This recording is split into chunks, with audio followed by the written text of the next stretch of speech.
नमस्कार दोस्तों, मैं विकास मल्होत्रा लाल किताब एस्ट्रो सेंटर चैनल पर आपका स्वागत करता हूं।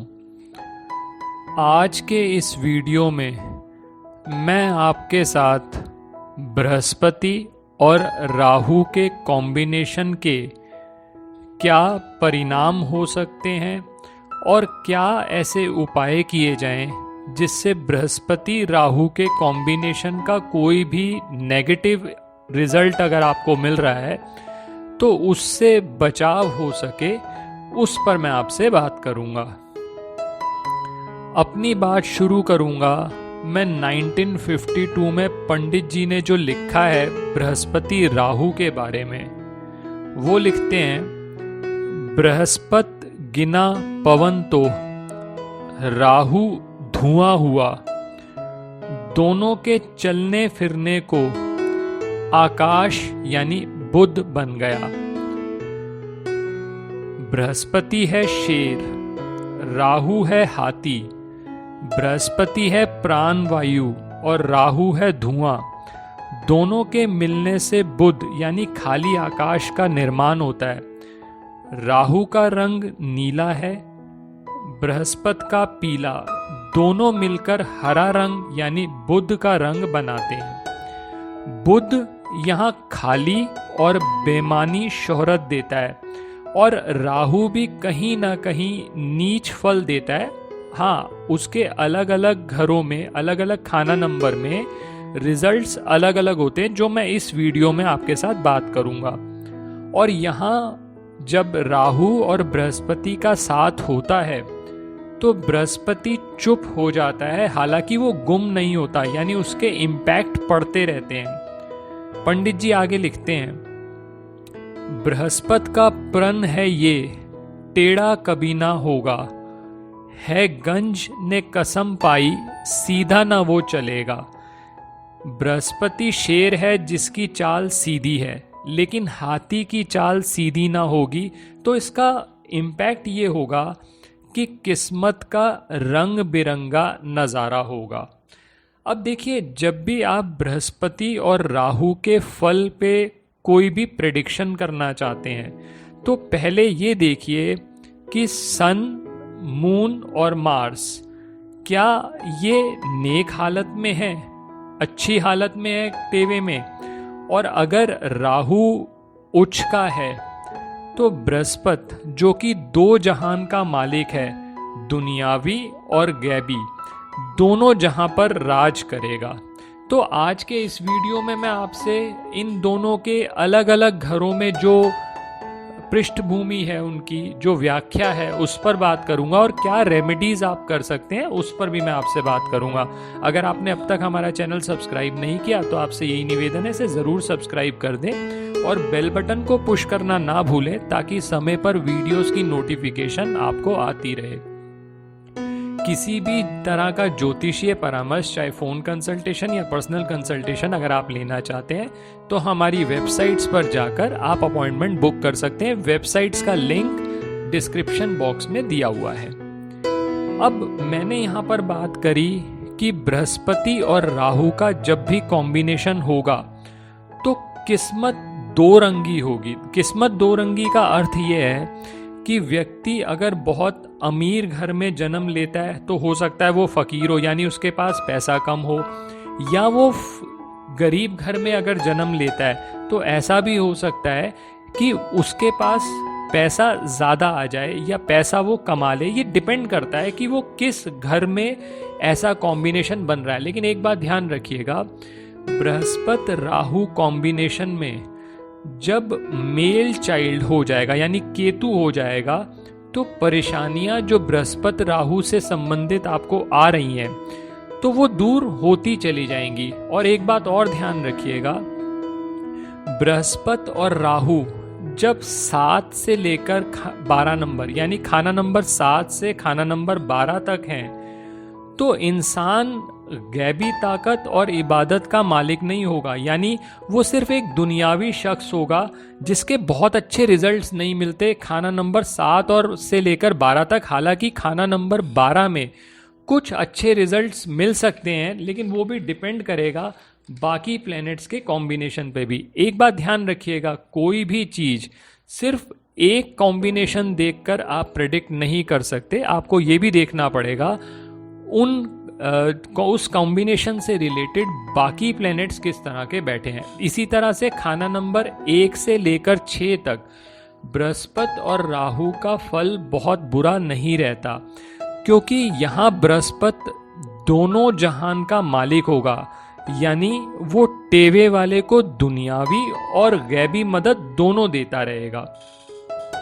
अब बात करता हूं बृहस्पति और राहु के इंडिविजुअल हाउसेस में क्या रिजल्ट्स होते हैं। इसमें मैंने 2 कैटेगरीज बनाई हैं। अगर बृहस्पति और राहु नेक हालत में है, वो आपको एनालाइज करना पड़ेगा पूरी जन्म पत्रिका के हिसाब से, क्या बृहस्पति और राहु नेक हालत में है। तो अगर खाना नंबर 1 की बात की जाए, तो अगर बृहस्पति और राहु नेक हालत में है तो जातक अपनी रोजी रोटी के लिए थोड़ी भी मेहनत करेगा तो उसको पैसा, रोजी रोटी, रिजक सब आ जाएगा। खाना नंबर 2 की बात की जाए, खाना नंबर 2 में राहु बृहस्पति के मातहत यानी उसके हुक्म पर चलेगा।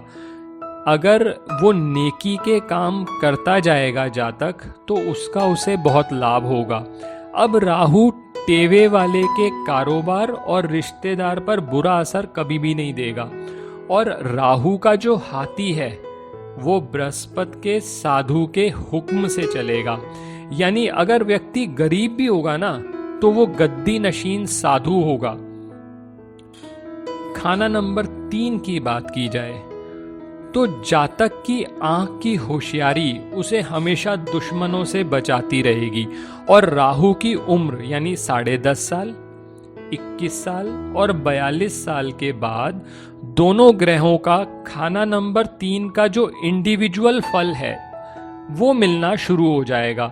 अगर किसी केस में बृहस्पति राहु तीसरे घर में आपको बुरा फल दे रहे हैं, तो सबसे अच्छा यही रहेगा कि आप केतु का उपाय करें। चौथे घर की बात करें, खाना नंबर 4 की, तो अगर तो चंद्र अच्छा है तो बहुत फायदा होगा, लेकिन बृहस्पति यहां पर चौथे घर में जब राहु के साथ होगा तो वो चुप हो जाएगा। हाँ, ये जरूर है कि वो मंदा फल नहीं देगा, लेकिन जाहिरा तौर पर बृहस्पति बहुत अच्छा फल नहीं देगा। 5वें घर की बात की जाए, खाना नंबर 5 की बात करे जाए, तो बृहस्पति राहु का कॉम्बिनेशन जातक को अच्छा प्रशासक और नेता बनाता है। खाना नंबर 5 में जब बृहस्पति राहु का कॉम्बिनेशन होता है तो ये औलाद संबंधित कष्ट दे सकता है, जिसके लिए सही समय पर आपको उपाय कर लेना बहुत जरूरी है। खाना नंबर 6 की बात की जाए, तो यहाँ राहु उच्च का हो जाता है। एक बात ध्यान रखिएगा, खाना नंबर 6, खाना नंबर 8, खाना नंबर 9, खाना नंबर 10, खाना नंबर 11, उनका अपना अपना जाति फल होता है। तो यहाँ जैसे मैं पहले आपसे बात कर चुका हूँ 6 घर तक की, 7th हाउस की बात की जाए तो जीवन जातक का तनाव मुक्त होता है, लेकिन पिता और ससुर में की हेल्थ में, दोनों में से एक की हेल्थ नेगेटिवली जरूर अफेक्ट रहती है, और वो भी दमा या अस्थमा से परेशानी रहती है। ऐसे समय में किसी पीतल के बर्तन में गंगा जल डालकर उसमें एक चांदी का चौकोर टुकड़ा डालकर घर में स्थापित करना आपको लाभ देगा। अब इसके बाद बात करता हूं 12th हाउस की। जैसा मैंने पहले भी बताया, खाना नंबर 6, 8, 9, 10, 11 में बृहस्पति राहु का अपना अपना फल होता है। खाना नंबर 12 की बात की जाए तो राहु और जुपिटर का अब झगड़ा नहीं होगा, लेकिन इंसान में हुनर होते हुए भी उसका बहुत ज्यादा फायदा नहीं उठा सकता, क्योंकि यहाँ राहु बृहस्पति को बुध की तरह बना देता है, जहां पर बृहस्पति को केतु की मदद की जरूरत होती है। तो केतु की मदद पहुंचाई जा सकती है, केतु के उपाय किए जा सकते हैं ताकि बृहस्पति अपना अच्छा फल दे। अगर कोई जातक जिसके बृहस्पति राहु है 12वें घर में, उसको सांस से संबंधित कोई समस्या हो जाए तो नाक छेदन एक अच्छा उपाय होगा, और चांदी की तार कम से कम 96 घंटे रखी जाए, और नाक छेदन जो होगा वो चांदी की तार से ही किया जाए तो ये फायदा रहेगा। अब ये तो बात करी कुछ हाउसेस की मैंने नेक हालत में अगर ये कॉम्बिनेशन है। अगर मंदी हालत में है तो खाना नंबर 2 की अगर बात की जाए तो औलाद संबंधी विघ्न दे सकता है। खाना नंबर 3 पे बात की जाए तो मरकरी और केतु यानी बुध और केतु दोनों का फल 34 साल तक मंदा रहता है।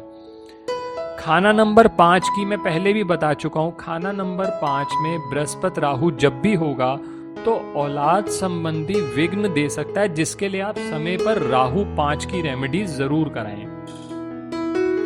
खाना नंबर 8 की बात करी जाए तो जिंदगी खाना पूरी का नाम होगा। हर तरफ से बेउम्मीदी का मंदा धुआं, और ऐसा लगेगा जैसे जातक का दम घुट रहा है। ऐसे केसेस में बृहस्पति 8 की रेमेडी बहुत ज़रूरी होगी, जो कि सबसे अच्छी रेमेडी होगी शमशान में पीपल का पेड़ लगाना। तो दोस्तों ये तो मैंने आपसे बात करे कुछ हाउसेस में बृहस्पति राहु कॉम्बिनेशन का फल नेक हालत में और मंदी हालत में। अब कुछ ऐसे उपाय हैं जो इस कॉम्बिनेशन में आप कर सकते हैं। सबसे पहला उपाय, जो जातक है अपने शरीर पर सोना धारण करे, ये सबसे अच्छी रेमेडी है। दूसरा उपाय, अगर कहीं से केतु खराब है यानी औलाद नालायक है तो चंद्रमा संबंधित रेमेडीज करनी चाहिए। चंद्रमा जिस भी घर में है उस घर के हिसाब से रेमेडी होनी चाहिए। तीसरा उपाय, एक सुलेमानी हकीक ले लें, जो कि एक काला सफेद पत्थर होता है केतु का। अब इसको गाय के जूठे पानी से धोएं रोज, और उस धोने के बाद मंगल संबंधित आर्टिकल्स, चाहे वो चीनी हो चाहे वो मसूर की दाल हो, वो दान करें। और ये जो उपाय आपने करना है ये 43 डेज लगातार करना है। चौथा उपाय, आप ये उपाय भी कर सकते हैं, जौ दूध से धोकर कुछ दाने जौ के अपने पास रख लें और बाकी जल प्रवाह कर दें 43 दिन यानी 43 डेज तक। जब ये 43 डेज खत्म हो जाएं तो जितने भी दाने आपके पास पड़े थे आप उसको भी जल प्रवाह कर दें। तो आप बृहस्पति राहु कॉम्बिनेशन के नेगेटिव इफेक्ट को बहुत हद तक कम कर सकते हैं। दोस्तों ये बात ध्यान रखिएगा, बृहस्पति राहु कॉम्बिनेशन खाना नंबर 1 से लेकर 6 तक बहुत ज़्यादा बुरे फल नहीं देता। तो कोई भी उपाय कराने से पहले आप जन्म पत्रिका का विश्लेषण कर लें, बाकी प्लैनेट्स को देख लें। 7th खाना नंबर 7 से लेकर 12 तक में भी आप बाकी प्लैनेट्स का भी विश्लेषण करें, और उसके बाद आप किसी निष्कर्ष पर पहुंचें और फिर उसको एडवाइस करें कि क्या रेमेडी उसके लिए बेनिफिशियल होगी। ये जातक को भी फायदा करेगा और आपकी भी प्रेडिक्शन एबिलिटी को इम्प्रूव करेगा। तो दोस्तों आशा करता हूँ मैंने बृहस्पति राहु कॉम्बिनेशन के कुछ रिजल्ट्स आपके साथ शेयर किए। आपको ये वीडियो पसंद आया होगा। अगर आपको ये वीडियो पसंद आया है तो आप बाकी लोगों के साथ भी शेयर करें और हमारे चैनल को ज़रूर सब्सक्राइब करें। आने वाले समय में मैं कुछ और कॉम्बिनेशंस पे भी आपसे बात करूँगा। धन्यवाद दोस्तों।